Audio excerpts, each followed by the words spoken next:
तो good evening. सभी छात्र मुझे सुन पा रहे हैं? तो धन्यवाद चैट पे देखने के लिए।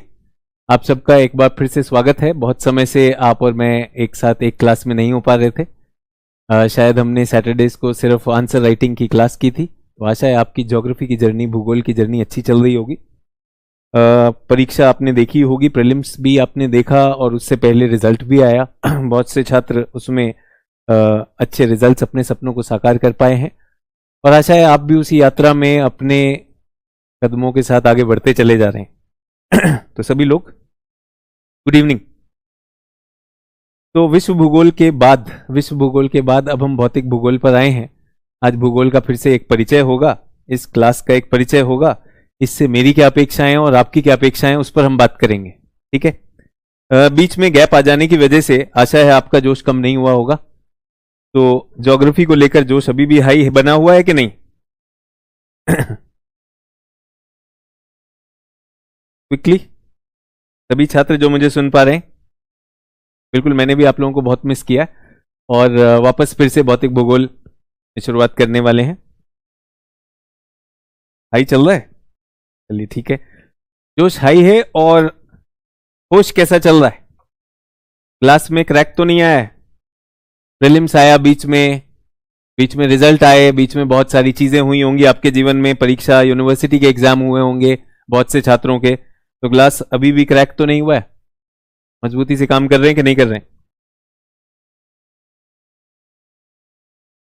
ठीक है, जोश एकदम हाई है। कुछ छात्र जो नए हैं, जो एकदम अभी हमसे जुड़े हैं, जिनको पहली क्लास शायद भौतिक भूगोल में ही मिल रही है, मेरी विश्व भूगोल की क्लास अगर आपने नहीं की है तो आपका वेलकम। मेरा नाम है सचिन अरोड़ा। मैं केजीएस में सिविल सर्विसेज का भूगोल का खंड में देखता हूँ। इससे पहले मैंने हिंदी माध्यम में विश्व भूगोल पर कुछ चर्चा की। मेरा उद्देश्य उसमें यह था कि आपको भूगोल के एक उपकरण जिसको मानचित्र कहते हैं, एटलस, उससे मैं आपसे परिचित कराऊं। भूगोल के पढ़ने की, पठन पाठन की शैली, भूगोल की चुनौती, इससे आपको परिचित कराऊं। और प्रारंभिक में आपने देखा होगा मानचित्र आधारित बहुत से प्रश्न और खासकर जो समसामयिक मुद्दे जो आजकल हम विश्व में सुनते हैं, उन सब पर आधारित बहुत से प्रश्न आए। ठीक है, तो आशा है आप लोग प्रेरित होंगे कि आप अपने लक्ष्य को अर्जित करने के लिए जो भी चाहिए होगा उसे करने के लिए तैयार हैं। तो जो लोग नए जुड़े हैं, आप सबका एक वेलकम। और जो लोग पुराने मेरे साथ विश्व भूगोल कर चुके हैं, आपके लिए डबल वेलकम है कि हम उस यात्रा को आगे बढ़ाएंगे। सर, प्रीलिम्स में जो भी वर्ल्ड ज्योग्राफी में पढ़ी थी वो सर सब सही हो गया की बात है? बहुत सारी चीजें ऐसी थी विश्व भूगोल के, मेरे ख्याल से 4-5 जो समसामयिक मुद्दों से जुड़े हुए सवाल थे वो आए। मैप मानचित्र से बहुत अच्छे से हल होते हैं। भौतिक भूगोल के मेरे ख्याल से 4 सवाल आए थे, जो मैंने सवालों का डिस्कशन भी लिया था, उसमें हो जाएगा। और भारत भूगोल से लगभग 10 सवाल, तो 15 से 17 सवाल उसमें आते हैं। चलिए ठीक है, तो वेलकम। तो आज क्या करेंगे देख लें। सर, मैं ऑप्शनल ज्योग्राफी रखना चाहती हूँ। ऑप्शनल भी आप ही पढ़ाएंगे? जब मैं पढ़ाऊंगा तो बिल्कुल ऑप्शनल मैं ही पढ़ाऊंगा, तो वो रहेगा। लेकिन अभी हमने डेट कुछ निर्धारित नहीं की, आपको सूचित कर दिया जाएगा। ठीक है, चलिए तो वेलकम। इसी जोश और होश के साथ शुरू करते हैं। आज करेंगे क्या? भौतिक भूगोल का पाठ्यक्रम। तो भौतिक भूगोल क्या है, इसका परिचय लेंगे हम। तो पहली चीज, ये क्लास किसके लिए है? तो ये इंग्लिश मीडियम बैच है। तो ये बैच सभी छात्र इंग्लिश मीडियम बैच है। अधिकांशतः मैं हिंदी में बोलूंगा, अधिकांशतः मैं हिंदी में ही बोलूंगा। लेकिन कुछ एक चीजें मैं उन्हें अंग्रेजी में भी उनकी बात और उनका रूपांतरण आप तक आएगा। तो कुछ शब्दों का मैं अंग्रेजी का भी प्रयोग करूंगा। ठीक है, जो आपको मटेरियल मिलेगा, स्टडी मटेरियल और रेफरेंस मिलेगा, ये हिंदी और अंग्रेजी दोनों में मिलेगा। हिंदी प्लस इंग्लिश दोनों में मिलेगा। ठीक है। नोट मेकिंग जो छात्र नए हैं उन सबसे अनुरोध है कि नोट मेकिंग में क्या करना होता है। नोट मेकिंग का अगर ध्यान देंगे तो नोट मेकिंग में क्या करना है, तो नोट मेकिंग में मैं बताना चाहता हूं कि जब मैं क्लास में आपसे बात कर रहा हूं तो क्लास की इंपॉर्टेंट पॉइंट्स को, जो मुख्य बिंदु हैं, मुख्य बिंदुओं को अपनी कॉपी में लिखिए, नोटबुक में लिखिए। जो भी चीजें अगर मैं कोई रेखा चित्र बनाता हूं, कोई डायग्राम बनाता हूं, कोई मानचित्र बनाता हूं, मैप बनाता हूं, तो आप उसे अपनी कॉपी में बना लीजिए। कोई टेबल बनाता हूं, बना लीजिए। इनको क्या कहा जाएगा? इनको कहा जाता है running notes. Running notes plus इनको कहा जाता है जॉटिंग्स। यहां आपका ध्यान क्लास को समझने में ज्यादा होना चाहिए। क्लास में क्या बताया जा रहा है उस पर ध्यान होना चाहिए आपका। और अगर वो समझ नहीं आता तो आप अपना डाउट पूछ सकते हैं। ठीक है, बहुत सारे लोग एक साथ जब डाउट पूछते हैं तो कई बार आपका मिस हो जाता है। ये मत सोचिए कि मैं किसी भी प्रकार का भेदभाव कर रहा हूं, हो सकता है आपका डाउट मिस हो जाए। तो हमारे पास एक आस्क डाउट सेक्शन भी रहता है हमारी वेबसाइट पे, केजीएस की वेबसाइट पर। आप वहां पर भी अपना डाउट शिक्षक के नाम के साथ डाल सकते हैं कि भूगोल में सचिन अरोड़ा सर से मुझे ये डाउट क्लियर करना है। ठीक है, सभी लोग को क्लियर है यहां पर? सर मैंने बीएससी मैथ्स का स्टूडेंट हूं, मेरा मैथ्स अच्छा है, मैथ्स ऑप्शनल लेना सही रहेगा। बिल्कुल अगर आपका मैथ्स में रुचि भी है, आपका बैकग्राउंड भी है, तो आप बिल्कुल मैथ्स ले सकते हैं। इस बार मेरे ख्याल से ऑल इंडिया रैंक 23 एक छात्रा है वैशाली हमारे मास्टर स्ट्रोक मेंटोरशिप प्रोग्राम, एकदम फ्री ऑफ कॉस्ट प्रोग्राम ये दिया जाता है, उसमें अभी पास हुई है। उनका वैकल्पिक विषय मैथ्स था और उनकी रुचि भी थी, तो बिल्कुल हो सकता है, इसमें कोई डाउट नहीं रहा। और जो लोग एकदम नए हैं, तो मेरे ख्याल से मैंने पहले भी बात की है, इधर भी बात की है कि अगर आप YouTube पर जाएंगे और ऐश्वर्य वर्मा, सचिन अरोड़ा और अंजलि श्रोत्रिया, ये रैंक 4 और रैंक 44 थे 2021 के, तो आप उनका इंटरव्यू देख सकते हैं YouTube पर, उसी चैनल पर मैं भी मिल जाऊंगा। तो आपको वहां पर बहुत सारी चीज, अगर आप बिगनर हैं, ऑप्शनल को लेकर डाउट है, इस तरह के डाउट्स जो हैं, जो कि हमारी क्लास के प्रवाह को हटाएंगे, तो वो वाले डाउट आप उस वीडियो पे YouTube पर देख सकते हैं। ऐश्वर्य वर्मा रैंक 4 और अंजलि और सचिन अरोड़ा अगर टाइप करेंगे तो मिल जाएगा। ठीक है, तो पहली चीज तो आपको रनिंग नोट्स लिखने हैं। निश्चित रूप से आपके पास, जब आप मुझे सुन रहे हैं तो सिनेमा की तरह नहीं देखेंगे इस क्लास को, कुछ ना कुछ लिखते रहेंगे। लेकिन क्या लिखेंगे? प्रमुख बिंदु। कुछ चीजों में मैं आपको बता दूंगा ये लिखना है, कुछ चीजों में आप अपने हिसाब से जो आपको इंपॉर्टेंट लगे वो करें। ठीक है, तो प्लीज पेन डार्क कर दीजिए। कुछ मुझे भी लग रहा है कि शायद स्क्रीन की रोशनी ज्यादा है, क्यों है इसका मुझे कारण नहीं पता है। तो मैं अगली क्लास में जरूर तकनीकी इसमें देखना चाहूंगा कि कहां पर क्या चूक हुई है। तो नेक्स्ट क्लास में इसका स्क्रीन का इल्यूमिनेशन कम हो जाएगा। ठीक है, सभी लोग मेरे साथ चलिए। तो ये जॉटिंग हो जाएगा। जॉटिंग के बाद क्या करना है? जॉटिंग के बाद आते हैं नोट मेकिंग। तो ये नोट मेकिंग जो है ना, ये नोट मेकिंग पहले राउंड में नहीं की जाती। तो ये जब आपकी क्लास हो चुकी है, क्लास के उपरांत आफ्टर क्लास की जाएगी। आफ्टर क्लास आपको जो हैंडआउट दिए जा रहे हैं, जो स्टडी मटेरियल जो केजीएस की तरफ से दिया जा रहा है, और साथ में एक किताब, मैं चाहूंगा कि सभी लोग एक पुस्तक भी करेंगे। और आप लोगों के लिए मैं सभी से एक एनसीईआरटी क्लास 11th का अनुरोध करने वाला हूं। तो ये किताब आप लोगों को मेरे साथ करनी। ठीक है, सभी लोग मेरे साथ? ठीक है, तो ये नोट्स इस तरह से होंगे और क्लास इस तरह से होगी। तो क्लास में जॉटिंग्स होंगी, रनिंग नोट्स लिखे जाएंगे और क्लास के बाद में पेयर कर लिए जाएंगे। कोई डाउट इस पर, इससे संबंधित और कोई डाउट ना दें। बेटा ब्राइटनेस कल कम हो जाएगी, आज सिर्फ एक इंट्रोडक्शन है, तो आज भर इससे निभा लीजिए। एनसीईआरटी न्यू या ओल्ड, बिल्कुल अच्छा वाजिब सवाल है कि सर नई एनसीईआरटी लेनी है, ओल्ड लेनी है। अभी सब कुछ क्लियर करूंगा। देखिए, भूगोल से जुड़े कोई भी प्रश्न, भौतिक भूगोल से जुड़े कोई भी प्रश्न, जीएस ज्योग्राफी से जुड़े प्रश्नों के लिए मंच है, तो आप बिल्कुल पूछ सकते हैं। तो एनसीईआरटी और कौन सा बुक पढ़ना है, चंदू जी ने ये पूछा है, बिल्कुल बता रहा हूं अभी।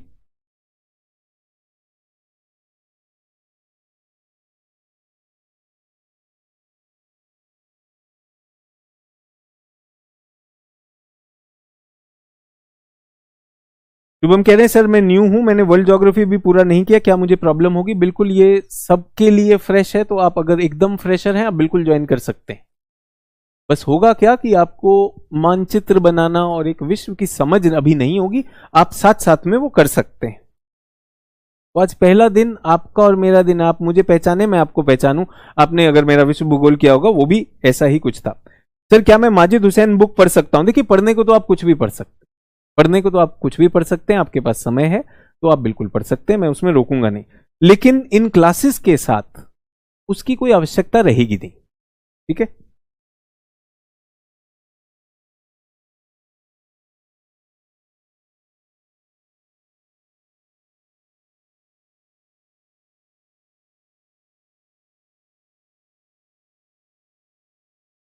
दीपू दिवाकर कह रहे हैं सर महेश कुमार बर्नवाल जी की बुक ले सकते हैं हम?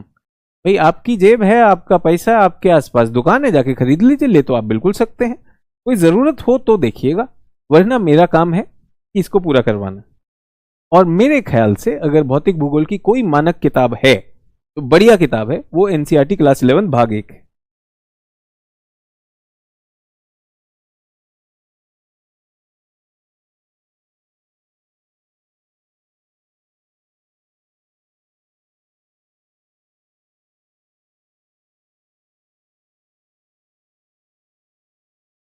मोहित कुमार कह रहे हैं सर हमें 2026 में एग्जाम देना है तो यही मटेरियल रहेगा। चलिए, तो ये अंतिम प्रश्न था। तो आप भौतिक भूगोल की क्लास में आए हैं, ये भौतिक भूगोल की क्लास है।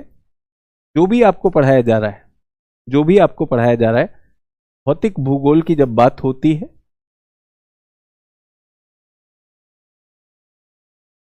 ये भूगोल के सिद्धांत देता है। क्या देता है? प्रिंसिपल देता है, प्रिंसिपल्स, है ना। तो मुझे बताइए, न्यूटन का सिद्धांत, न्यूटन का सिद्धांत जब आप छोटे थे और अब आप बड़े हो गए हैं तो क्या बदल गया है? तो भौतिक भूगोल आप अगर 2024 का दे रहे हैं, 25 का दे रहे हैं, 26 का दे रहे हैं, बिल्कुल है। और अगर आपको यूपीएससी खुद के लिए नहीं देना है, अपने पोते के लिए रख रहे हैं, 2072 में वो देगा तो भी मान्य है, सबके लिए मान्य है। ठीक है, आपके पोते के लिए भी मान्य है, कोई दिक्कत नहीं होगी। सिद्धांत है वही रहेगा। पानी है, तापमान बढ़ेगा, वाष्पित हो जाएगा, आपके लिए भी, आपके बेटे के लिए भी, आपके पोते के लिए भी। विश्वास कीजिए, अगर इसी ग्रह पे जीवित हैं तो बिल्कुल यही रहेगा, तो ऐसी चिंता नहीं करनी है। आधे लोग तो सर 26 में देना, 26 वालों से अनुरोध है, बेटा अपने को सीरियस रखिएगा। 26 वालों का भाई आज ही क्या सारा उखाड़ देंगे? नहीं नहीं नहीं, 26 वालों को खास ये ध्यान रखना है कि आप हो सकता है अभी अपनी ग्रेजुएशन कर रहे हैं, तो हो सकता है आपकी पढ़ाई में बीच में व्यवधान आए, तो अपनी लय को लीजिए, आपके लिए वो ज्यादा इंपॉर्टेंट है। ये ना सोचिए कि सर 72 में जब मेरा पोता देगा तो तब ये रहेगा कि नहीं रहेगा, बिल्कुल यही रहेगा, इसमें कोई दिक्कत नहीं। समझ में आ गया?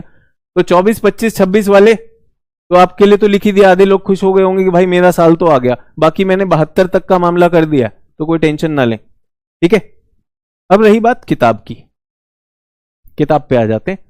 सचित्र लेकर आया हूं, सचित्र लेकर आया हूं चित्र के साथ, ताकि आप घबराएं नहीं। तो पहली बात है, ये 6ठी की एनसीईआरटी, ये 7वीं की एनसीईआरटी, 8वीं की एनसीईआरटी?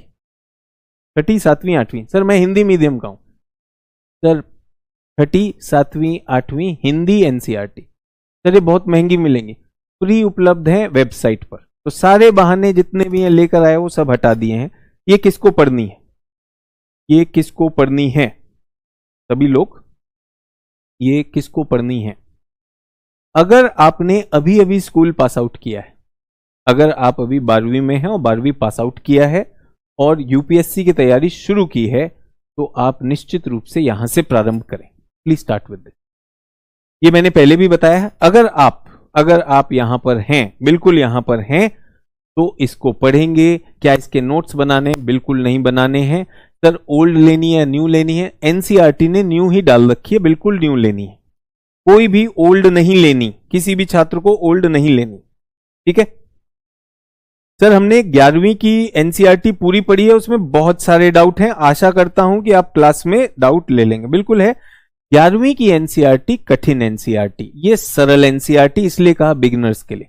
इस किताब को पहली बार पढ़ेंगे, अगर आपको कोई डाउट हो तो किसी के पास नहीं जाएंगे, किसी के पास नहीं जाएंगे, उसको दोबारा पढ़ लेंगे, क्योंकि वो सिर्फ ये बताता है कि पृथ्वी गोल है और आपको समझ नहीं आ रहा पृथ्वी गोल है, तो इसलिए क्या होता है दोबारा पढ़ते हैं, पृथ्वी गोल ही रहेगी। ऐसा नहीं कि मास्टर जी जाएंगे तो मास्टर जी उसको घुमा देंगे, उसका नाम नहीं घुमाएंगे, नहीं नहीं, लेकिन वो वाले मास्टर जी बोले पूरी गोल नहीं है, लिजियोइड है, हाँ वो भी इसी किताब में लिखा होगा, अगले कदम पे वो भी लिखा होगा। तो आधा यूट्यूब रील से देखा और आधा किताब से देखा, ये वाला मिक्स मत करिएगा, शराब और सोडा मत मिलाइएगा, ये पढ़ाई है। तो इसको क्या करेंगे, 6ठी, 7वीं, 8वीं पढ़ा, और अगर आपको लगता है कि मैं ग्रेजुएट हूं, मैं 12वीं पास कर दी और मुझे 6ठी, 7वीं, 8वीं नहीं आई, तो बताइए अपने को कि भाई ये बहुत बड़ी चीज नहीं है, इसको दोबारा पढ़ना है। ये हमारे किस काम आने वाली है? हमारा आत्मविश्वास बढ़ाती। ठीक है, सिर्फ इसलिए ये किताबें बहुत सरल हैं और ये सिद्धांत कम देते हैं, जानकारी ज्यादा देते हैं। ठीक है, अगर अगर मुझे जानकारी देनी हो, मेरा नाम सचिन है, आप कहीं समझ नहीं आया, भाई जानकारी में समझना नहीं है, तो ये जानकारी वाली किताब है। एक दूसरा काम ये क्या कर सकती है किताब, ये आपको थोड़ी सी एक आदत डालेगी एक पढ़ाई की। इस चीज की आदत, एक पढ़ाई की, कि एक किताब को क्रमवार तरीके से कैसे पढ़ना। ठीक है, तो सभी लोगों से मेरा रिक्वेस्ट है कि इस किताब को जरूर पढ़ें अगर आप बिगिनर हैं। अगर आप मेरे साथ कह रहा है कौन सी वेबसाइट में फ्री मिलेगा बेटा, देश में रहते हो या एनआरआई हो, ये बताओ। एनसीईआरटी की वेबसाइट पे जाना है, तुम्हें तो लग रहा कहीं से जाके चोरी करनी है, ना ना ना, एनसीईआरटी की वेबसाइट पे जाना है। एनसीईआरटी की वेबसाइट पे फ्रीली उपलब्ध है। उसी तरह से NIOS, national institute of open schooling, वो भी एक बहुत अच्छी वेबसाइट है, उनकी भी अपनी किताबें हैं, बच्चों के पढ़ाने के लिए फ्री में दी जाती है। और उस वाली वेबसाइट पे मत जाना जिस पे जाते हो, उस वाली पे ये सब नहीं मिलता पढ़ने का सामान, वो गलत वाला मिलता है। ठीक है, ध्यान इसी पे रहेगा। बोल रहा कौन सी वेबसाइट पे जाना है। और ये भी बता दूं, केजीएस तक ने डाली हुई है आपके मटेरियल में। अपने केजीएस के प्लेटफॉर्म और ऐप से तो परिचित होइए। तो जहां आप मेरा वीडियो देखते हैं उसी के साथ में स्टडी मटेरियल भी आता है बच्चों, अनाउंसमेंट्स भी आते हैं, थोड़ा परिचित हो जाइए। जो लोग नए हैं केजीएस में, इस ऐप से, ये ऐप आपका सहारा है और आप इस ऐप को पूरी तरह से यूज करें। ठीक है, ये किताब किसके लिए, बिगिनर्स के लिए। सर मैं बिगिनर हूं लेकिन मैं पढ़ना नहीं चाहता, मैं सीधा 11वीं पढ़ूंगा। नहीं करिए ये काम, मत करिए ये काम, क्योंकि इसमें आपकी भाषा के कदम और आपका लय बनने में मदद होती है। प्लीज करिएगा। अगर आप बिगिनर से एक लेवल ऊपर आ चुके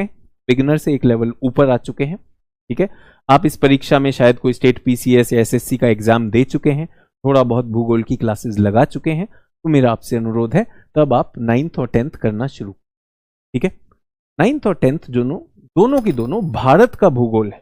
ठीक है, भारत का भूगोल है, तो ये अभी मैं नहीं पढ़ा रहा हूं। तो ये मैं क्यों आपको पढ़ने को कह रहा हूं, क्योंकि ये आपको पढ़ना कैसे सीखें, इसमें भाषा आती है।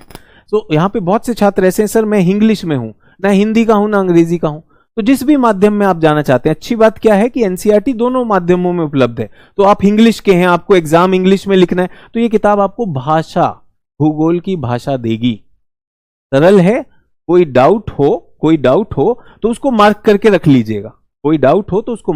रख लीजिएगा। जब मैं भारत का भूगोल पढ़ाऊंगा आप पूछ लीजिएगा, मैं बता दूंगा।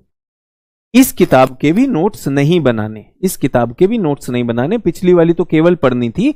इस किताब के मार्जिन में जो पेज होता है, पेज के साइड में लिख दीजिएगा अगर आपको कोई डाउट है। सर मेरे पास तो पीडीएफ है सर, उसमें कैसे लिखते हैं? जिनके पास हार्ड कॉपी है वो लिख सकते। ठीक है, सभी को समझ में आ गया? कोई बता दें सर, एनसीईआरटी सर जो खान सर फ्रीली अवेलेबल करवाए हैं वो मैंने आपको बता दी है, तो ये यहां पर है। ठीक है, मेरे लिए कौन सी किताब होगी? मेरे लिए किताबें, ये 4 किताबें आप लोगों को मेरे साथ करनी। ठीक है, इस दौरान ये जो कोर्स है, भौतिक भूगोल का कोर्स है, इसमें आप लोगों को आने वाले लगभग 25 क्लासेस में मेरे साथ ये किताब खत्म करनी है। किताब क्लियर हो गई?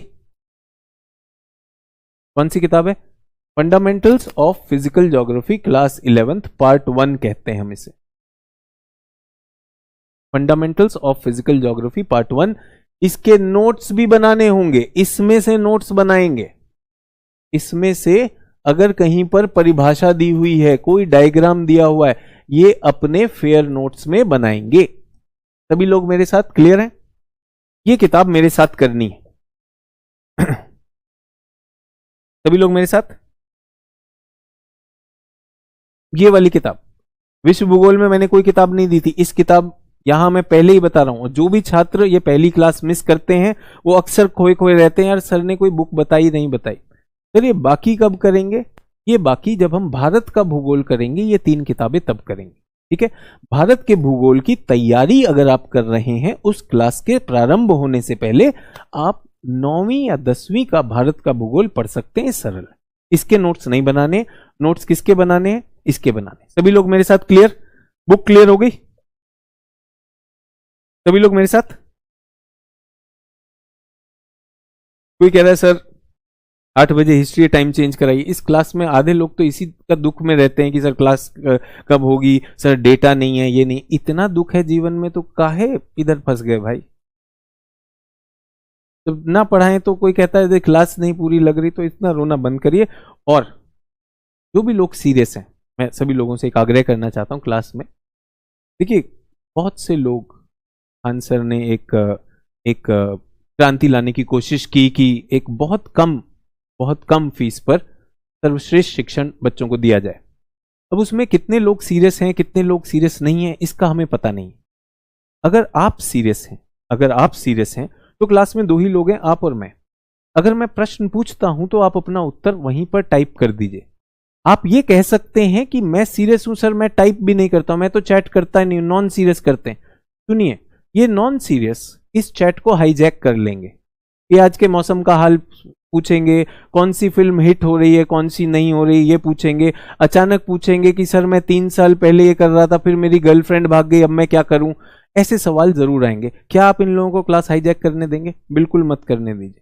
तो जो प्रश्न मैं पूछता जाता हूं, अगर उसका उत्तर हाँ या ना है, देखिए हर शिक्षक की एक शैली होती है। मैं ऐसा हूं कि मैं अपनी क्लास को इंटरैक्टिव रखता हूं। तो जब मैं आपसे पूछता हूं हाँ ये किताब आप कर लेंगे, तो आप लिखिए हाँ मैं कर लूंगा, क्योंकि वरना बीच में आएंगे सर आज मेरा डेटा खत्म हो गया, सर ये क्लास लैपटॉप पर कब चलेगी, सर क्या क्लास में से कोई पॉपकॉर्न निकल के आप दे सकते हो। तो इस तरह की चीजें ना हो, तो आशा है आप लोग ये क्लास को हाईजैक नहीं होने देंगे। अपना ग्लास आपको मजबूत रखना है, बहुत से लोग तोड़ने को तैयार बैठे, ठीक है। तो सभी लोगों से अनुरोध है अपनी क्लास को बिल्कुल अपने हाथ में रखेंगे। तो यहां पर मैं बताना चाहता हूं इस किताब में बहुत अच्छे डायग्राम्स हैं, चक्रवातों के डायग्राम हैं, पृथ्वी की आंतरिक संरचना, ये सारी चीजें, ट्रॉपिकल साइक्लोन, इंटरनल स्ट्रक्चर, बहुत अच्छे से। तो मैं अपनी क्लास अक्सर फ्राइडे को शुरू करता हूं। क्या मैं आपसे अपेक्षा कर सकता हूं सभी लोगों से कि एक एटलस और ये किताब आप संडे तक अरेंज कर लेंगे?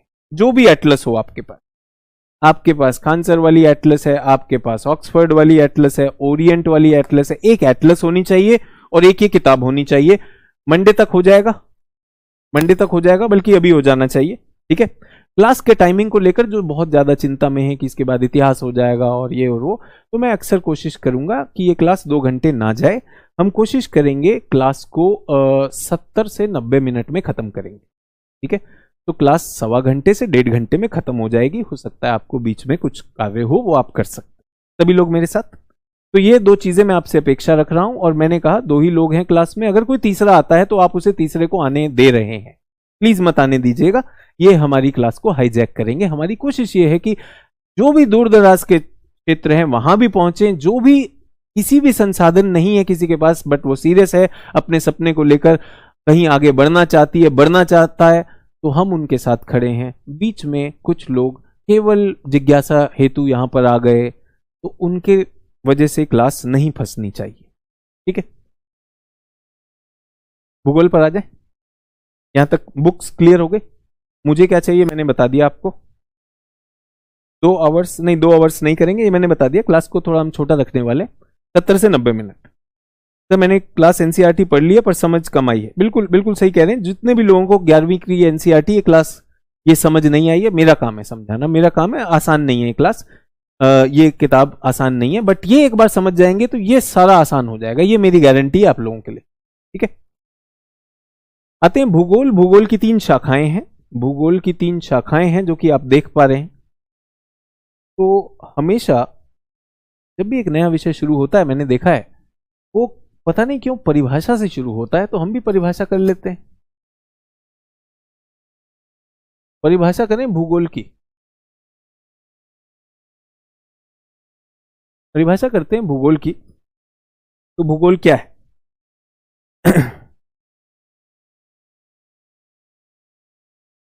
ठीक है। तो भूगोल एक विज्ञान है। ये जॉटिंग्स है, आप साथ में कर सकते हैं, और कुछ कला भी मान सकते हैं इसको, आर्ट्स भी है और साइंस भी। इसको समझने के लिए हमने भूगोल को 3 भागों में बांटा है। 3 प्रकार है। एक है भौतिक भूगोल, और जो बच्चे यहां पर इंग्लिश में अंग्रेजी में सुनना चाहेंगे तो भौतिक भूगोल is called physical geography. Physical और जनरल ज्योग्राफी। भौतिक भूगोल फिजिकल और जनरल ज्योग्राफी है, मानव भूगोल ह्यूमन ज्योग्राफी है। तो ये टेबल बना लेंगे या फ्लो चार्ट। और प्रादेशिक भूगोल को हम कहते हैं रीजनल ज्योग्राफी।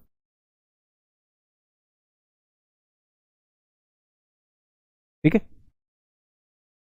अब यहां तक पहुंचने के लिए ऐसे एक प्रश्न पूछना चाहता हूं कि मैंने जिन छात्रों ने मेरे साथ विश्व भूगोल किया, तो आपको क्या लगता है हमने कौन सा वाला भूगोल किया है?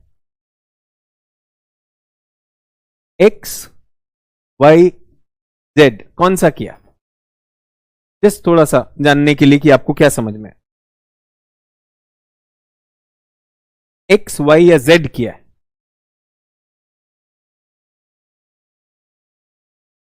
एक्स कह रहे हैं कुछ लोग, जेड कह रहे हैं। अच्छा, एक बात बताइए कि मैंने आपको सिखाया ये ऑस्ट्रेलिया है, ऐसा सिखाया ये ऑस्ट्रेलिया है। फिर मैंने आपको बताया कि ऑस्ट्रेलिया में यहां पे लोएस्क होता है, आयरन आयरन, यहां पे एल्यूमिनियम होता है, यहां पे एल्यूमिनियम होता है, यहां पे कॉपर होता है, यहां पर गोल्ड होता है, यहां पर लिथियम होता है। ठीक है। अब बताइए भौतिक भूगोल है या रीजनल भूगोल है? मुझे तो जेड लग रहा है। लग रहा है कि नहीं लग रहा है?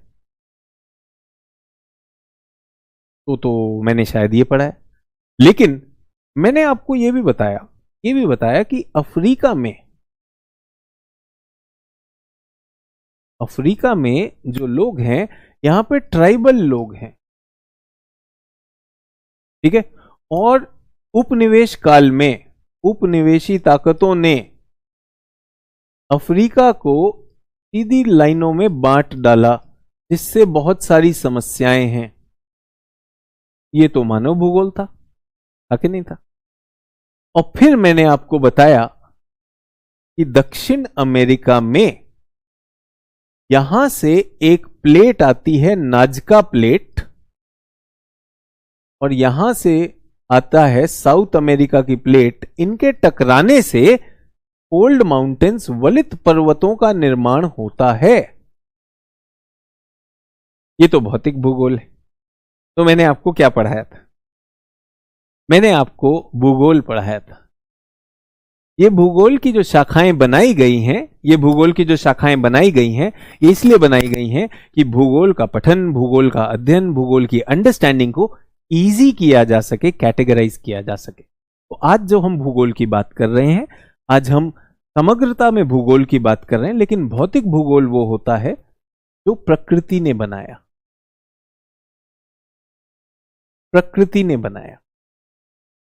नेचर ने पृथ्वी की सतह को कैसा बनाया, वो भौतिक भूगोल पढ़ता है। ठीक है। लेकिन मानव ने उस सतह को बदल दिया, तो ह्यूमन ज्योग्राफी उसे पढ़ती है।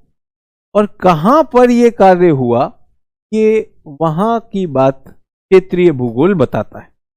आसान है, कोई दिक्कत नहीं। तो जब भी आप एनसीईआरटी पढ़ना शुरू करते हैं, पहले एनसीईआरटी परिभाषा देने की कोशिश करती है। तो मुझे लगा कि परिभाषा तो हो जाएगी, लेकिन मेरे छात्रों ने तो भूगोल पढ़ लिया भाई। उनको तो पता है कि यार हमें रीजनल भी आना चाहिए, ह्यूमन भी आना चाहिए, फिजिकल भी आना चाहिए कि नहीं आना चाहिए? तो सभी लोगों से मैं चाहता हूं, इसको सोचते हुए मुझे बताएंगे आपके लिए भूगोल क्या है। What is geography for you?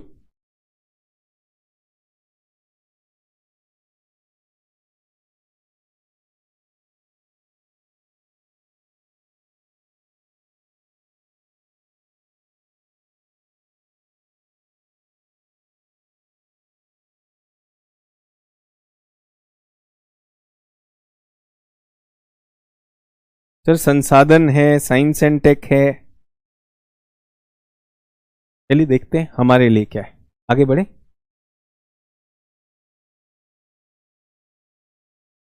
हमारा एग्जाम बताएगा हमें यूपीएससी क्या कहती है, विश्व के भौतिक भूगोल की मुख्य विशेषताएं। तो यूपीएससी ने कहा, हम सिलेबस पे चल रहे हैं।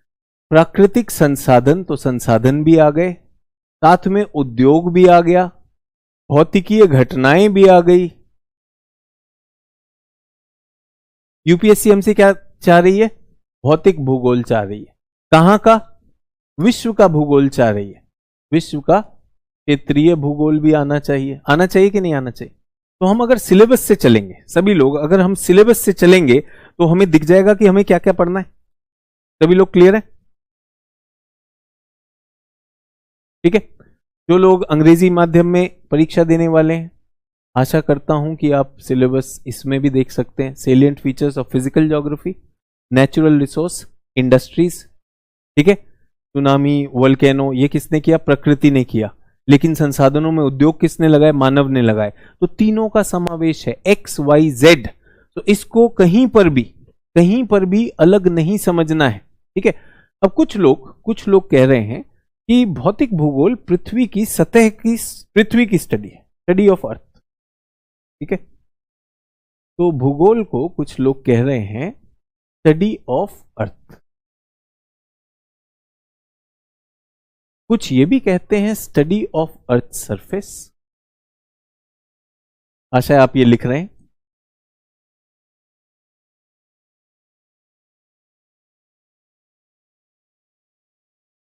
भूतल का अध्ययन। तो भौतिक भूगोल में हम पृथ्वी की सतह को पढ़ रहे हैं। तो पृथ्वी, मानसी कह रही है ये ओनली हिंदी का क्लास है। मानसी ये ओनली हिंदी का क्लास नहीं है, इंग्लिश का क्लास है। ठीक है। किसी ने कहा पृथ्वी का वर्णन, पृथ्वी का वर्णन। वर्णन कह रहे हैं, वर्णन का मतलब क्या होता है अंग्रेजी में? डिस्क्रिप्शन। Description of earth. ठीक है। और कुछ वर्ल्ड ऑफ नॉलेज तो कहना मुश्किल हो जाएगा। क्या हम वर्ल्ड ऑफ नॉलेज कह सकते हैं इसे? भूगोल को क्या वर्ल्ड ऑफ नॉलेज कह सकते हैं? फिर तो इतिहास भी है भाई, राज्य व्यवस्था भी है, ये थोड़ा सा गड़बड़ होगी। स्टडी ऑफ अर्थ मान लिया। पृथ्वी का मानव के आवास के रूप में अध्ययन, बहुत अच्छी बात है रदेफा, मैंने ही ऐसा कुछ बताया है पहले आपको। तो स्पेस भी तो फिजिकल में आता है ना शायद, बिग बैंग। तो किसी ने कहा सर ब्रह्मांड।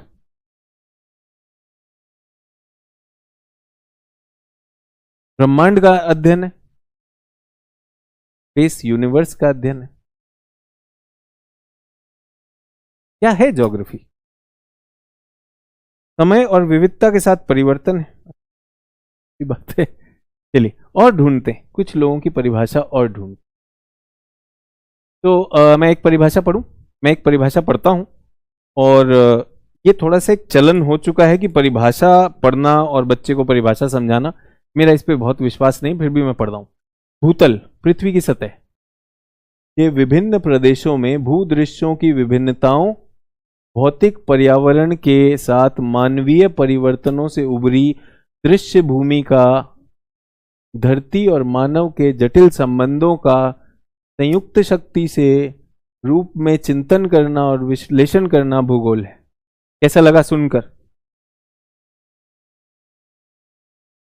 Good evening. कैसा लगा सुनकर ये परिभाषा? सर मैं तो सर इंग्लिश में दे रहा हूं। Geography is the contemplation and analytical study of this diversity of landscape in different regions of the earth surface and landscape emerge from human efforts with the physical environment, the complex relationship. ऐसी किताबें दुश्मन है बच्चों की, ऐसी परिभाषाएं दुश्मन है बच्चों की, जो हमें एकदम से सुला देती कि नहीं सुला देती। खासकर क्लास 12th की एनसीईआरटी पहला चैप्टर इससे शुरू होता है, इसी से भूगोल से नफरत हो जाती, यहीं से खत्म हो जाता है भूगोल। होता है कि नहीं होता है? समझ में नहीं आ रहा यार। भूतल के विभिन्न प्रदेशों, भूदृश्यों, और उसके बाद मैं पता है क्या कहूंगा? ये श्रीमान स्ट्रैबो का मत है, ये श्रीमान कांत का मत है, ये श्रीमान हार्टशॉन का मत है, ये श्रीमान रिटर का मत है, ये श्रीमान हम्बोल्ट का मत है, जो कि भूगोल के पिताजी थे। अरे पिताजी ऐसी बातें थोड़ी करते, बच्चे से सीधी बात करते हैं। ठीक है। फिर हमको मजा आने लगता है, फिर हम क्या करते हैं? डर जाते हैं। डरने के बाद क्या करेंगे? इसे नोट करेंगे और रटेंगे। भाई ये ज्योग्राफी होती नहीं। मेरी तो सारी समस्या ज्योग्राफी के साथ यही रही है कि जब मैंने ज्योग्राफी का मजा, जब मुझे मजा आने लगा ज्योग्राफी में, मैंने कहा ये स्कूल में क्या करते थे यार, हम इतना क्यों तड़पाते थे हमें। तो आप देखेंगे पहली 1-2 क्लास जो है परिभाषाओं में निकल जाती है। तो भूगोल की परिभाषा कैसे करें? तो आप लोगों ने विश्व भूगोल मेरे साथ किया है, तो भूगोल क्या है, भूगोल क्या है इसे देखते हैं। तो मैं कुछ बना रहा हूं, सभी लोग यहां पर थोड़ी देर को एक उदाहरण ले रहा हूं और भूगोल को समझने की कोशिश कर रहा हूं, मेरी तरह से समझेंगे जो मेरे लिए भूगोल है। ठीक है, मेरे लिए परिभाषा है नहीं, मेरे लिए परिभाषा है ही नहीं। हर एक का मत है तो मेरा भी मत होना चाहिए, होना चाहिए कि नहीं होना चाहिए। सर वो हमबोल्ट थे, वो तो भूगोल के पिताजी थे। अरे मैं भूगोल का बच्चा हूं यार, मेरा भी तो मत होना चाहिए कि नहीं होना चाहिए। हर कोई किताब लेता है, एक तकनीकी सी परिभाषा ले आएगा, उसमें उसके शब्दों को बताएगा, देखो यहां पर पृथ्वी का मतलब यह है, सतह का मतलब यह है, मानव का मतलब यह है, आवास का मतलब यह है। मुझे कुछ मतलब समझ में नहीं आता। मैं भारत में रहता हूं, ठीक है, मैं भारत में रहता हूं, सभी लोग ध्यान दीजिएगा, मैं भारत का एक नागरिक हूं और मुझे लगता है कि भारत को अंतरिक्ष में अनुसंधान के लिए एक अग्रणीय भूमिका निभानी चाहिए। India should be a leader in space technology. Yes और नो? हाँ या ना? आप मेरे साथ हैं? यस या नो करना है आपको, यस या नो। अंतरिक्ष अनुसंधान में भारत अग्रणी होना चाहिए, होना चाहिए, ठीक है। आप और मैं ये काम करेंगे, इसरो करेगा ये काम? आप और मैं करेंगे या इसरो करेगा, एक वैज्ञानिक करेगा? आप और मैं करेंगे या वैज्ञानिक करेगा? चलिए तो इसरो करेगा। इसरो में कौन बैठता है? इसरो में कौन बैठता है? एक वैज्ञानिक बैठता है। वो कौन होता है? एस्ट्रोफिजिसिस्ट। वो एस्ट्रोनॉमी का प्रोफेसर होता है, वो फिजिक्स का प्रोफेसर होता है, ठीक है। सभी लोग मेरे साथ? बहुत अच्छी बात। एक बात बताइए मुझे, क्या आप चाहते हैं कि भारत विश्व की एक सबसे समृद्ध, समझदार, कामयाब अर्थव्यवस्था हो? चाहते या नहीं चाहते?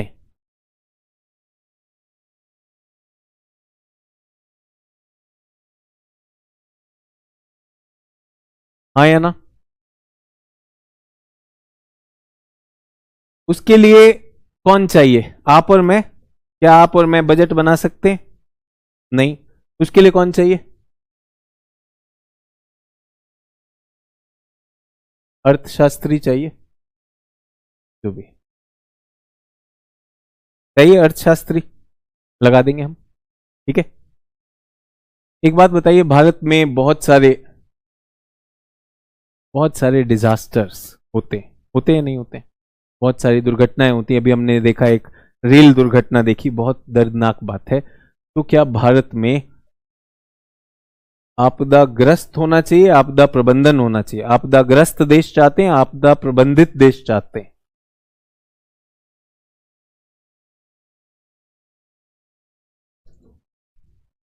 मैं प्रबंधित चाहता हूं। आप कर सकते हैं आपदा का प्रबंधन? आप तो नहीं कर सकते, कौन करेगा? Disaster management specialist, disaster management. आपने सुना है नेशनल डिजास्टर मैनेजमेंट अथॉरिटी, और नेशनल डिजास्टर मैनेजमेंट फोर्स भी है, बल भी है या नहीं है? चाहिए आप लोग? आप कैसा चाहते हैं? भारत एक सांस्कृतिक केंद्र हो या ना हो? सांस्कृतिक रूप से समृद्ध देश चाहते हैं या सांस्कृतिक रूप से एक संकीर्ण देश चाहते हैं? तो समृद्ध चाहता हूं। तो इसकी हमारी सांस्कृतिक रूप से कैसे होगी? तो बहुत सारे कलाकार होंगे, बहुत सारे कलाकार होंगे जो संस्कृति को जानते हैं, बहुत सारे सांस्कृतिक विशेषज्ञ होंगे या नहीं होंगे? ठीक है। आप कैसे भारत में रह रहे हैं? जो मैदानी है या पहाड़ी है? तो मेरे भारत तो सब है, उसमें मैदान भी हैं, पठार भी हैं, पहाड़ भी हैं। तो मेरे यहां पर स्थल आकृति में विविधता है या नहीं है?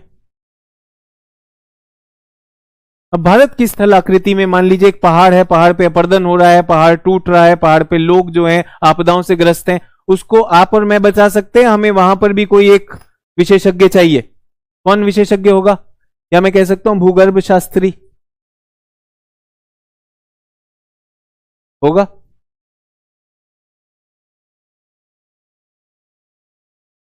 सुनते हैं अरब सागर में चक्रवात आया है।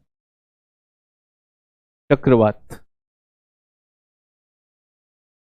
बादल फटना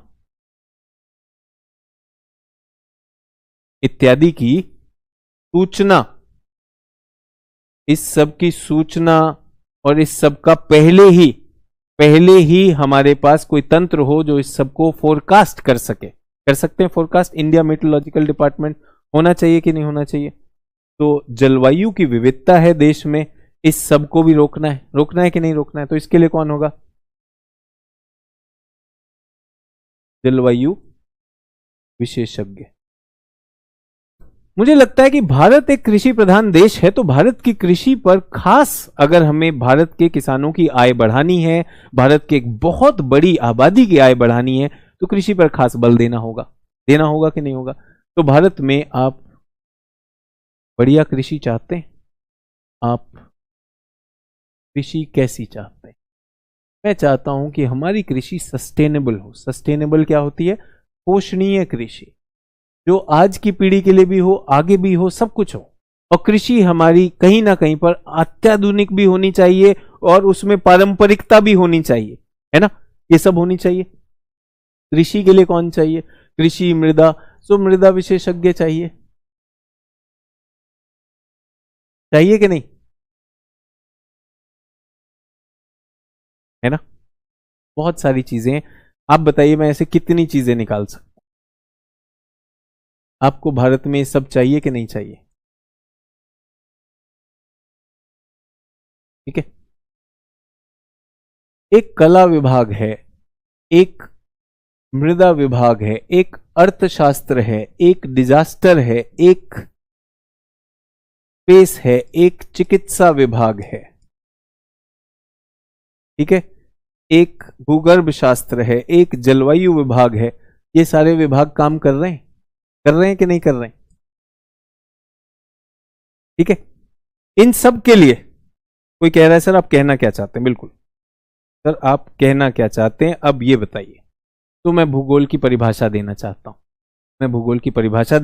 हूं, और मेरे पास बहुत से छात्र ऐसे हैं जो साक्षात्कार, जब यूपीएससी के इंटरव्यू में जा रहे होते हैं, बोलते हैं सर हमसे कई बार ये ख्याल आता है कि ये सवाल अगर पूछेंगे कि आप आईएएस क्यों बनना चाहते हो, तो हमें ये नहीं पता। और दूसरा, भूगोल आपका विषय है, तो भूगोल कैसे आपकी मदद करेगा आईएएस बनकर? तो इस पर मैं जवाब देना चाहता हूं। सभी लोग यहां पर, बच्चों एक बात बताइए, ये एक्सपर्ट है, कलाकार अपनी कला का एक्सपर्ट है, चिकित्सा का एक्सपर्ट, डॉक्टर, भूगर्भ शास्त्री, जलवायु, ये सब एक्सपर्ट हैं या नहीं है? इन सब एक्सपर्ट्स को जोड़ता कौन है? इन सब एक्सपर्ट्स को एक तो ऐसा भी होना चाहिए जो जोड़ेगा, क्योंकि हो सकता है मृदा विशेषज्ञ अर्थशास्त्र से ज्यादा हिसाब ना हो उसका, वो केवल मृदा के लिए सोचे, वो ये ना देखे अर्थशास्त्र देश उसे अफोर्ड कर सकता है कि नहीं कर सकता। ये आईएएस है। आईएएस क्या है? जनरलिस्ट।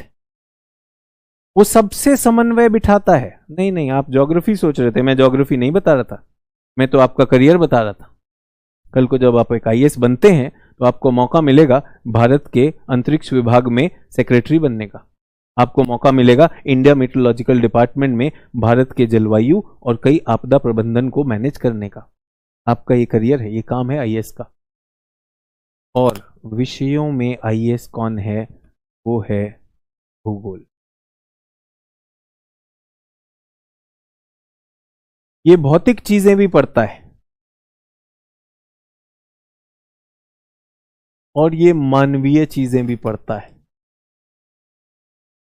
और ये क्षेत्रों को भी आधारित करता है। ये है भूगोल। इसलिए भूगोल को कहा जाता है मदर ऑफ ऑल साइंस। ऐसा कहा जाता है कि दर्शन शास्त्र के बाद अगर कोई ऐसा विषय है जो सबको जोड़ दे, जिसके लिए इशू मैटर नहीं करता कि कौन सा विषय पढ़ना है, लेकिन उनको कैसे जोड़ना है, ये है भूगोल। अगर आपने मेरे साथ विश्व भूगोल किया है क्या आपने देखा कि मैं विश्व में जो भी समस्याएं हैं, भौतिक समस्याएं, उनसे भी, चुनौतियों से परिचित करवाया। फिर मैंने आपको भू राजनैतिक चीजों से, अर्थव्यवस्था से भी परिचित कराया उन क्षेत्रों के। फिर मैंने ये भी बताया कि किस तरह से अनुसंधान होता है। तो किसी ने अभी मुझसे कहा शशि कुमार कह रहे हैं sir history is mother of all, तो इतिहास भी, इतिहास वाले दुखी ना हो किसी भी प्रकार का। ये दो विषय ऐसे हैं, दो विशेष विषय हैं कि इनको ये किसी से भी जुड़ सकते हैं, कि किसी के भी बारे में बता सकते हैं, लेकिन इनमें ये विषय ऐसे हैं, ये समन्वय का कार्य करते हैं जो एक आईएएस करता है। एक आईएएस का काम क्या है? आईएएस का काम है भूगर्भ शास्त्री से बात करके बताए कि ये भूकंप जो आया, इसकी तरंगों से कौन से पर्वत में क्या डिजास्टर हो सकता है। ये आईएएस का काम है, ये समन्वय बिठाने का काम है। समझ में आया? तो ज्योग्राफी का जो हम कहते हैं पृथ्वी की सतह की का अध्ययन, पृथ्वी की सतह का अध्ययन, आप खुद सोचिए, आप खुद सोच के बताइए, पृथ्वी की सतह का अध्ययन कब तक सुनूंगा?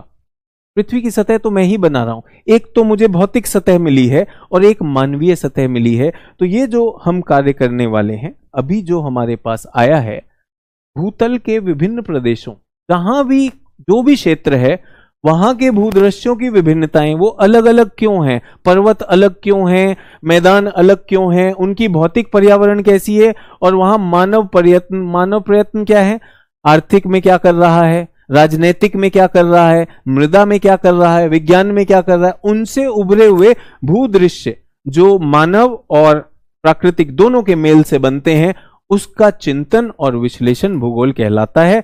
भूतल पर कौन से प्राकृतिक एवं मानवीय भूदृश्य हैं? तो जैसे मैं एक प्राकृतिक भूदृश्य बताऊं आपको, तो मैं कहूंगा प्राकृतिक में आएगा पर्वत निर्माण, कि पर्वत कैसे बनते, ठीक है। मानवीय में मैं बताऊंगा कि कृषि कहां हो रही है, कहां नहीं हो रही, मानवीय में, ठीक है। किन कारणों से ऐसा हुआ, तो पर्वत यहीं क्यों बना, कहीं और क्यों नहीं बना, तो भाई यहां पर प्लेटें टकराई थी, तो उन कारणों को करेंगे। कृषि के लिए जावा द्वीप पर इतनी ज्यादा कृषि क्यों हो रही है, छोटा सा द्वीप है, कारण यह है कि वहां पर काली मिट्टी मिलती है, ज्वालामुखी से जो मृदा आई, वो कारण भी जानेंगे। उसके बाद मानव के किस प्रकार, ये हमें किस प्रकार प्रभावित कर रहा है, तो वो जो पर्वत है वो हमें किस प्रकार प्रभावित करता है, उसकी वजह से वर्षा होती है या नहीं होती, वृष्टि क्षेत्र और वृष्टि छाया क्षेत्र बनता है, वो हमें ऐसे प्रभावित करता है। मानवीय में वहां पर इतना ज्यादा काम हो रहा है कि उस क्षेत्र में पर्यावरणीय संकट हो गया है जावा में, तो ये सारी चीजें हम यहां पर करेंगे। और मानव से किस प्रकार प्रभावित होता है, मानव ने इन क्षेत्रों को किस प्रकार प्रभावित किया, ये हम कार्य करने वाले। सभी लोग समझ में आए? तो एक आईएएस का काम, एक आईएएस का काम समन्वय का काम है। तो कल को जब आप सोचते हैं कि मुझे आईएएस क्यों बनना चाहिए, तो विश्वास कीजिए मैं शिक्षक हूं, मेरा काम हमेशा आजीवन शिक्षण से जुड़ा रहेगा। लेकिन अगर आप एक आईएएस ऑफिसर हैं, तो हो सकता है 2 वर्ष आप शिक्षा विभाग में थे और 2 वर्ष आप कृषि विभाग में चले गए, उसके बाद 2 वर्ष आप अंतरिक्ष विभाग में चले गए, उसके बाद 2 वर्ष आप सड़क निर्माण विभाग में चले गए। मुझे नहीं लगता कि इससे ज्यादा विविध कार्य क्षेत्र कहीं और होगा। इसलिए आईएएस के लिए जब भी आप सोचते हैं, जब भी आईएएस सोचते हैं, तो ये मत सोचिए कि ये एक बड़ी प्रतिष्ठा वाली नौकरी है, किसी ने कहा आईएएस बन जाओगे तो जिंदगी बन जाओगे। इससे बढ़िया, इससे विविध, इससे ज्यादा अनुभव वाली नौकरी मिलेगी नहीं। और आप किस स्तर पे काम करते हैं, देश के स्तर पे काम करते हैं, और हर एक विभाग में आप एक्सपर्ट नहीं है, लेकिन आपके साथ हमेशा एक्सपर्ट होंगे जिससे आप निर्णय ले सके। भूगोल भी कुछ ऐसा ही करने वाला है, सबका केंद्र बनेगा, थोड़ा अर्थव्यवस्था भी समझेगा, थोड़ा राज्य व्यवस्था भी समझेगा, थोड़ा सामरिक दृष्टि से भी देखेगा। और भौतिक भूगोल जो अभी मैं करवाने वाला हूं, उसमें हम देखेंगे क्या भौतिक प्रक्रियाएं हैं जिससे पर्वत बने, पठार बने, मैदान बने, जिससे पृथ्वी बनी। सबसे बड़ी बात, अंतरिक्ष में काम किसका है? अंतरिक्ष में काम तो एस्ट्रोफिजिक्स का है। कई बच्चे मुझसे पूछते हैं कि सर हम ज्योग्राफी में स्पेस क्यों पढ़ते हैं? क्योंकि ज्योग्राफी से पृथ्वी को पढ़ना है। पृथ्वी आई कहां से? अंतरिक्ष से आई है।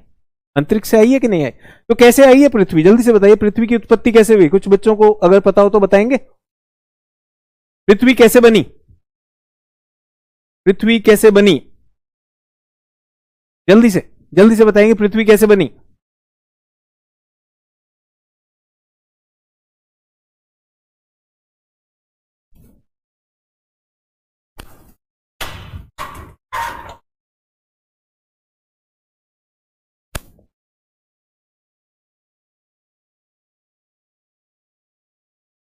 सर मैं तो बिगिनर हूं, मुझे पता नहीं सर, अनुमान लगाइए।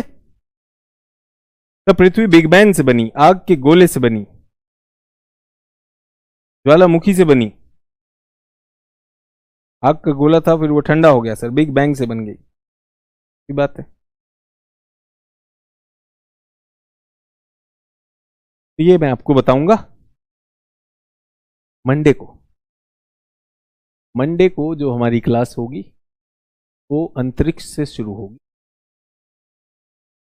अंतरिक्ष के सारे रहस्य क्या हैं उन पर बात करेंगे। किस तरह से ब्रह्मांड यूनिवर्स बना, किस तरह से सेलेस्टियल बॉडी, ब्रह्मांड में जो पिंड होते हैं, आकाशीय पिंड, सेलेस्टियल बॉडीज, वो कैसे बने उनकी बात करेंगे। उसके बाद सूर्य और सौर मंडल, उसकी बात करेंगे। उसके बाद पृथ्वी की उत्पत्ति की बात करेंगे, ग्रहों की बात करेंगे, उपग्रहों की बात करेंगे। लेकिन ये सारा का सारा भूगोल नहीं है, ये सारा क्या है? एस्ट्रोनॉमी। एस्ट्रोनॉमी किसका क्षेत्र है? एक वैज्ञानिक का क्षेत्र है, साइंटिस्ट का क्षेत्र है। क्या मैं वो वैज्ञानिक हूं? नहीं, मैं तो नहीं हूं। मैं क्या हूं? मैं तो भूगोल पढ़ाने वाला हूं। फिर हमें ये क्यों चाहिए? क्योंकि ये जो पृथ्वी है ना, ये हमारा कच्चा माल बनेगी। क्योंकि भूगोल किसका अध्ययन करेगा? पृथ्वी का अध्ययन करेगा। तो पृथ्वी कैसे बनी वो जानना होगा भूगोल के लिए, बट उसके लिए हमें किससे दोस्ती करनी पड़ेगी? एस्ट्रोनॉमर से। अच्छा, उसके बाद हमें पता चलेगा पृथ्वी के गर्भ में, पृथ्वी के गर्भ में बहुत सारी चीजें हैं। तो पृथ्वी के गर्भ में उसकी आंतरिक संरचना पढ़नी पड़ेगी। आंतरिक संरचना क्या मैं पढ़ाता हूं? वो भी मैं नहीं पढ़ाता हूं। कौन पढ़ाता है? एक और साइंटिस्ट है, जियोलॉजिस्ट, भूगर्भ शास्त्री। उनसे भी मेरी दोस्ती है, मैंने उनसे भी सीख लिया है, उनके भी समझ आ गया, तो उससे मैं पृथ्वी पढ़ूंगा। सभी को समझ में आया कि पृथ्वी, और ये जो मैंने आपको परिभाषा देने की कोशिश की, भूगोल, भूगोल कई बार अपने विषय को छोड़ेगा, दूसरे विषय से मिलने जाएगा। मिलने तो जाएगा, लेकिन किस लिए जाएगा? क्या हमें एक्सपर्ट होना होगा? आप लोग एस्ट्रोनॉमी का एक्सपर्ट होने वाले नहीं होने वाले। परीक्षा में आएगा, आएगा जितना आएगा उतना मेरा काम। क्या आपको जियोलॉजी का एक्सपर्ट बनना है? नहीं बनना। लेकिन अगर पृथ्वी को परेशान कर रहा है, बिल्कुल करेंगे, ठीक है। और फिर ऐसा होगा कि हम प्रश्नों में देखेंगे कि चक्रवात कैसे आता है। चक्रवात पृथ्वी पर, हाँ, पृथ्वी पर आता है कि नहीं आता है? तो चक्रवात कौन लेकर आता है? तो ये आती है जलवायु दशाएं। तो इनको कौन पढ़ता है? इनको पढ़ता है जलवायु वैज्ञानिक, उसका नाम है मीटियोरोलॉजिस्ट।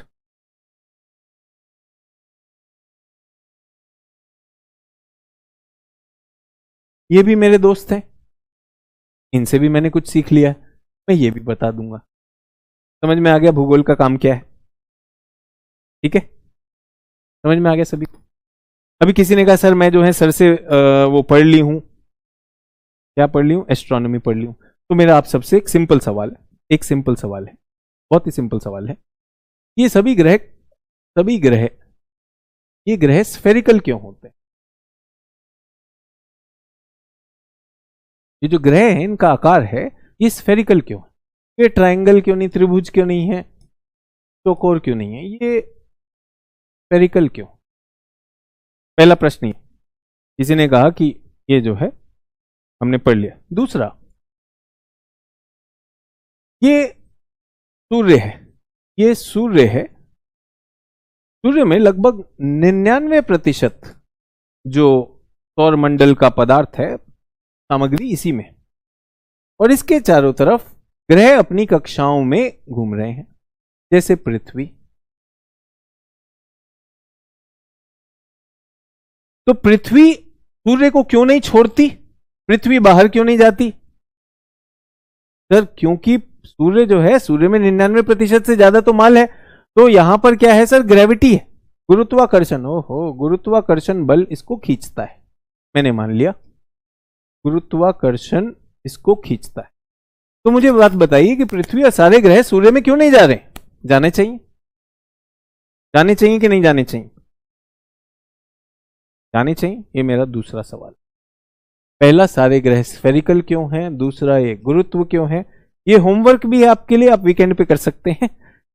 ये सूर्य है, ये सूर्य है, और यहां पर है मर्क्यूरी, वीनस, पृथ्वी और मार्स।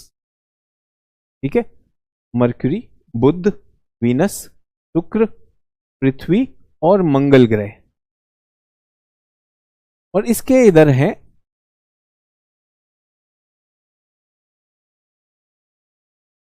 जुपिटर, बृहस्पति हो गया, शनि हो गया, सैटर्न, अरुण, वरुण, यूरेनस। ये कहा जाता है कि ये कम घनत्व वाले हैं, कम घनत्व है, ये गैसीय पिंड हैं, ये गैसीय हैं। और सबसे कम घनत्व वाला ग्रह है, सबसे कम घनत्व वाला ग्रह है सैटर्न, सबसे कम घनत्व। और सबसे अधिक घनत्व वाला ग्रह है पृथ्वी, घनत्व सबसे अधिक पृथ्वी का है। मुझे ये पूछना है कि ये वाले अधिक घनत्व वाले क्यों हैं, ये वाले अधिक घनत्व वाले क्यों हैं और ये वाले कम घनत्व वाले क्यों। अब ये जवाब दे दीजिए, ताकि मैं थोड़ा सा, किसी ने कहा कि भाई सर हमें पता है, हम तो पढ़ चुके हैं, बता दीजिए। रुचि सिंह ने बहुत अच्छा एक जवाब दिया, तो सभी लोग मुझे बताइएगा, सभी लोग मुझे बताइएगा कितनी कितनी बढ़िया जवाब दिया है।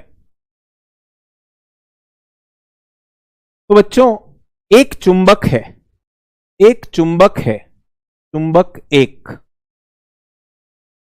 चुंबक एक के पास मैं एक लोहे की गेंद लेकर आया। ठीक है, ये चुंबक का नॉर्थ, ये चुंबक का साउथ।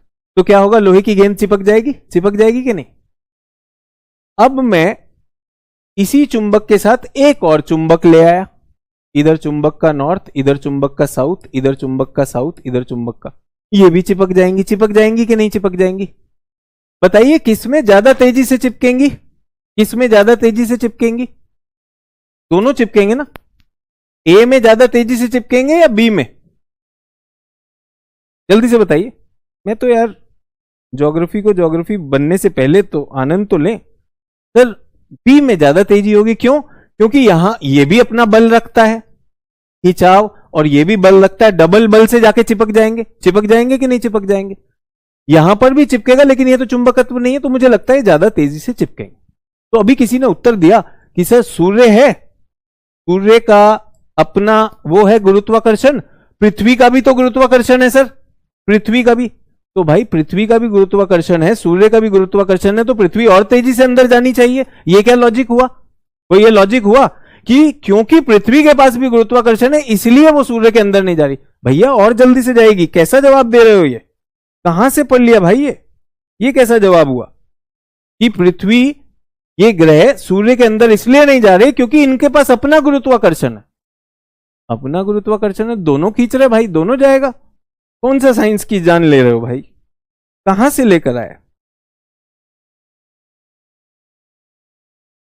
आप खुद बताइए यार, कैसे होगा। सर ऑपोजिट ग्रेविटेशनल फोर्स, ये कौन सी आई है, मुझे तो यही पता था, न्यूटन साहब तो यही बता गए थे, उसके बाद न्यूटन साहब आए होंगे तो कुछ और होगा। न्यूटन साहब ने बताया कि जब भी दो पिंड होते हैं, एक पिंड और दो पिंड, इनका मास 1 m2, तो इनके बीच का जो गुरुत्व बल होगा जो दोनों को साथ में लाएगा वो m1 m2 by r square होगा, होगा कि नहीं होगा। कह रहा विपरीत दिशा में क्यों जाएगा भाई, विपरीत दिशा में गुरुत्व से क्यों जाएगा, सोच के देखिए Rahul Kumar ji. Opposite gravitational force, ये तो हम कभी नहीं सुने थे, कहां से लाए, कौन साइंस पढ़े हो भाई। एक बोला बिग बैंग से आ जाएगा,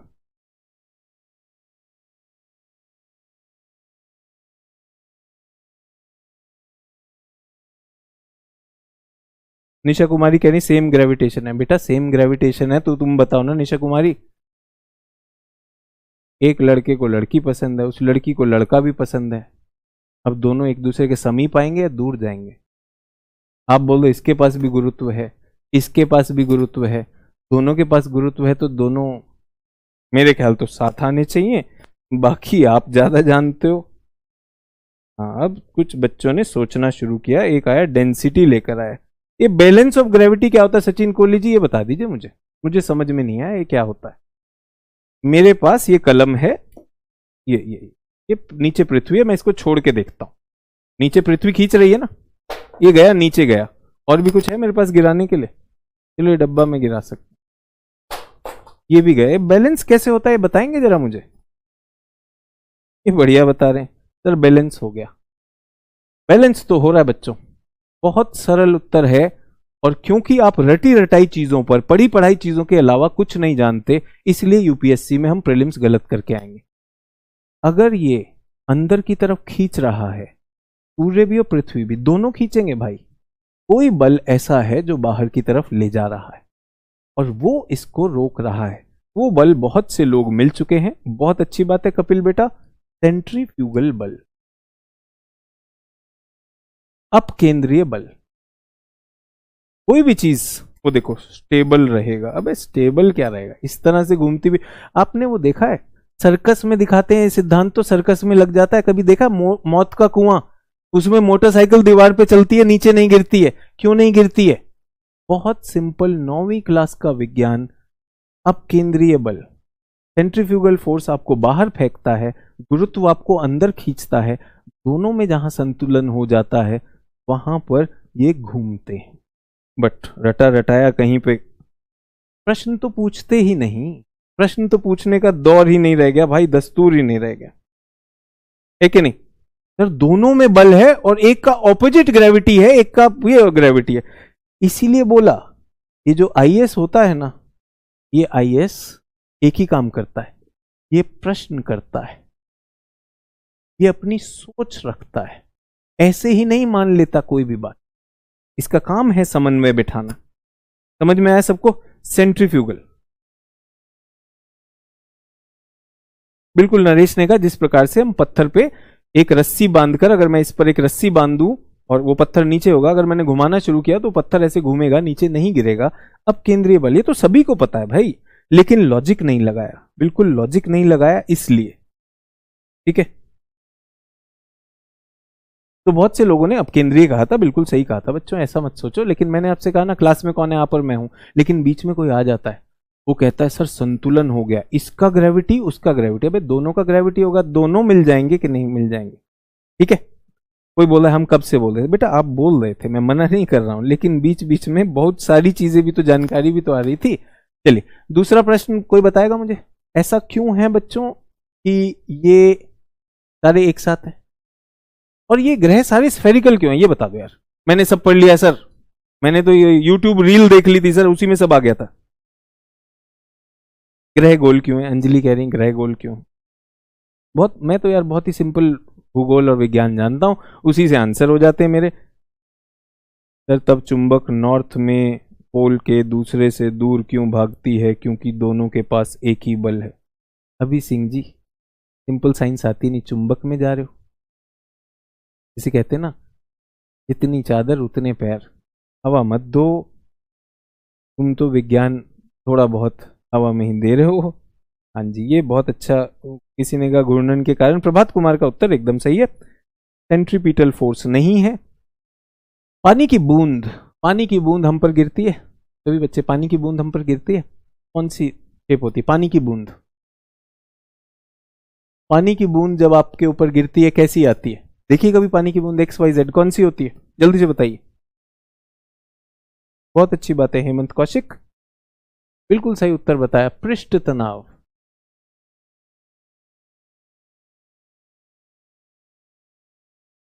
सरफेस टेंशन। जब भी कोई तरल पदार्थ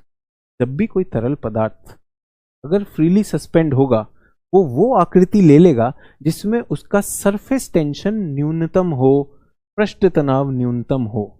इसीलिए पानी की गिरती हुई बूंद स्फीयर बन जाएगी, क्योंकि स्फीयर का पृष्ठ तनाव, सरफेस टेंशन न्यूनतम होता है। तो इससे पृथ्वी और ग्रहों का क्या?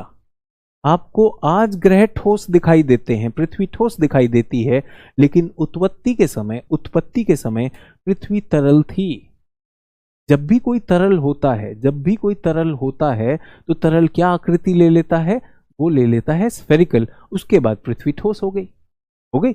लेकिन पृथ्वी क्योंकि घूर्णन भी कर रही है, इसलिए वो क्या हो गया, घूर्णन करेगी तो फिर कौन सा आएगा, अब केंद्रीय बल आ जाएगा, तो अपने मध्य में वो बाहर को निकल आई और ऊपर से चपटी हो गई। ये भी आपने पढ़ा है कि केंद्र में पृथ्वी बाहर को निकली हुई है और ऊपर से चपटी। सिर्फ साइंस का सिद्धांत कि पहले वो गोल आकार स्फीयर हुई और घूर्णन की वजह से बाहर निकल। तो ये कौन कह रहा है, ये भूगोल का शिक्षक कह रहा है? ना ना ना, भूगोल का शिक्षक तो कुछ भी फंडा दे देगा, विज्ञान। तो वो मेरे मित्र हैं, उन्होंने मुझे बता दिया। ठीक है, सरफेस टेंशन उत्तर है। अच्छा, एक और बात बताइए मुझे कि ये ग्रह बन गए स्फेरिकल बन गए। ठीक है, पृथ्वी क्यों चपटी हो गई वो भी समझ में आ गया। थोड़ा बहुत सोचिएगा, मैंने कहा ना ये होमवर्क दे रहा हूं आपको, सोचिएगा इसमें। ठीक है, जरूर सोचना चाहिए इसको, साइंस, थोड़ा सा साइंस लगा दो। ये वाला जो आखिरी है इस पर सोचकर आएंगे। ये कक्षा 11वीं में चित्र भी बना हुआ है, कोई बताएगा इधर इधर भारी क्यों है, इधर हल्के क्यों है?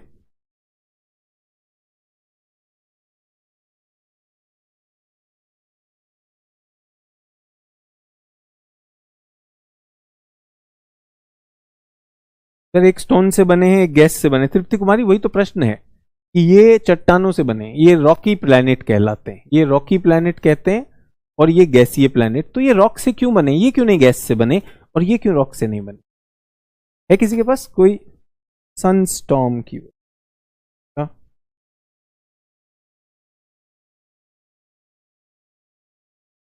बाद में बने हैं। अच्छा, तब तक जो है लंगर लुट चुका था, सब खाना खत्म हो चुका था, सिर्फ गुलाब जामुन बचे थे। बहुत बढ़िया बता रहे हैं, चलिए बहुत अच्छी बात है। सोचिएगा, बहुत से छात्रों ने सही उत्तर दिया। इसको घनीभूतीकरण की प्रक्रिया कहते हैं, घनीभूतीकरण अंग्रेजी में कहते हैं डेंसिटी डिफरेंशिएशन। तो निश्चित रूप से डेंसिटी से जुड़ा हुआ है, ये मैं आपको अगली क्लास में बताऊंगा, चलेगा? क्या मैंने आपको आज की क्लास में इनफ क्यूरियोसिटी दे दी है? देखिए, कई एग्जाम ऐसे होते हैं जिनमें प्रश्नों के उत्तर बस रट भर के जाना होता है। यूपीएससी के एग्जाम में आपने फिर देखा होगा ऐसे कथन आ गए कि अगर आपके कॉन्सेप्ट क्लियर नहीं है, कि क्योंकि सूर्य के पास भी वो है क्या ग्रेविटी, अर्थ के पास भी ग्रेविटी, इसलिए अर्थ घूमेगी, अंदर नहीं जाएगी। ये तो लॉजिक डिफाइंग है, दोनों के पास ग्रेविटी है, दोनों चिपक जाएंगे। ग्रेविटी तो दोनों को साथ में लाएगी। क्या चीज है जो उसको अंदर नहीं जाने दे? ये जो चीज है, ये यूपीएससी के प्रश्नों में चैलेंज आता है जब आपको सोचना होता है। तो आशा है आप लोगों को ये सोच से शुरुआत हुआ है। इन सारी चीजों को हम कार्य करेंगे। मेरे पास एक सहायक किताब, क्या है किताब मैंने क्लियर कर दी। आप जिस भी श्रेणी के छात्र हैं इस समय, मैंने सभी श्रेणियों के छात्रों के लिए कुछ ना कुछ बताया है।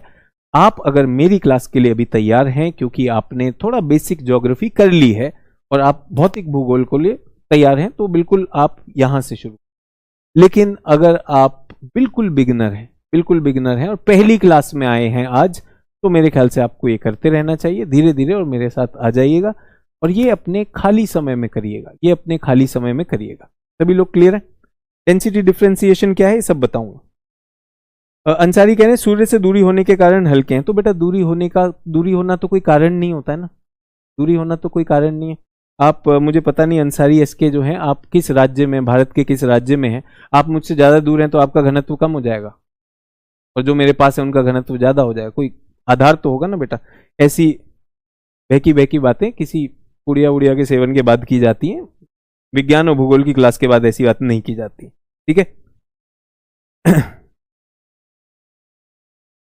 यूपीएससी के लिए अब भरपूर मेहनत करेंगे, बिल्कुल करना है। और मैं कह रहा हूं कि यार आप सबका बहुत अच्छा एक अनुभव रहा होगा अभी यूपीएससी को देखते हुए कि क्या मानक स्तर है यूपीएससी के पेपर का। हो सकता है आप लोगों ने, कुछ लोगों ने रेलवे के एग्जाम दिए हों, एसएससी के एग्जाम दिए हों। आपने देखा होगा इस बार के जो यूपीएससी के प्रश्न है, अच्छों को अगर सैद्धांतिक रूप से क्लैरिटी नहीं है, केवल कहीं से सुनकर आगे कि दोनों में ग्रेविटी है इसलिए नहीं जाता, ये क्या हुआ?